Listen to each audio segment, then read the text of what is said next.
آج ایک وقوع ہوا تھا مما خیل میں.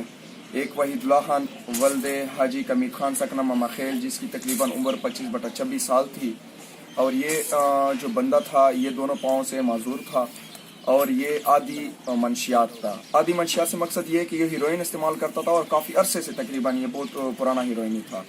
منشیات کا عادی تھا. یہ جو آج صبح تقریباً 9:30-10 بجے ان کو ان کی لاش ملی ہے، جس میں یہ لوگ دعویداری کرنا چاہتے تھے لیاقت علی شاہ ولد المر شاہ سکنہ پیران مما خیل پر، اور اس کے ساتھ 2 پیر علی اکبر شاہ وغیرہ پر.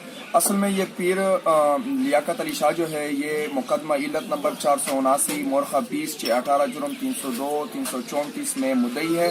اور یہ جو آج لڑکا منشیات سے مر گیا تھا، یہ اس کے 2 جو چاچے ہیں، ایک محمد اسماعیل اور ایک محمد ابراہیم، یہ دونوں 302 میں ہمارے پاس پیو ہیں. تو لہٰذا یہ جب ان کے پاس یہ وقوع ہوا تو ان لوگوں نے اس طرح کیا کہ اپنے اس مدعی پر جھوٹا مقدمہ، جو کہ اس کی موت جو ہوئی تھی وہ ہیروئن سے ہوئی تھی، اور وہ مقدمہ درج کرنا چاہتے تھے. اس کے اوپر ہمارے جناب ڈی پی او صاحب، ڈی آئی جی صاحب اور آئی جی پی صاحب، ان کی اسٹرکٹ انسٹرکشن ہے کہ کسی کے خلاف بھی جھوٹا ایف آئی آر درج نہ کیا جائے، کیونکہ ابھی وہ دباؤ، وہ باتیں نہیں رہی جو پہلے ہوا کرتی تھی.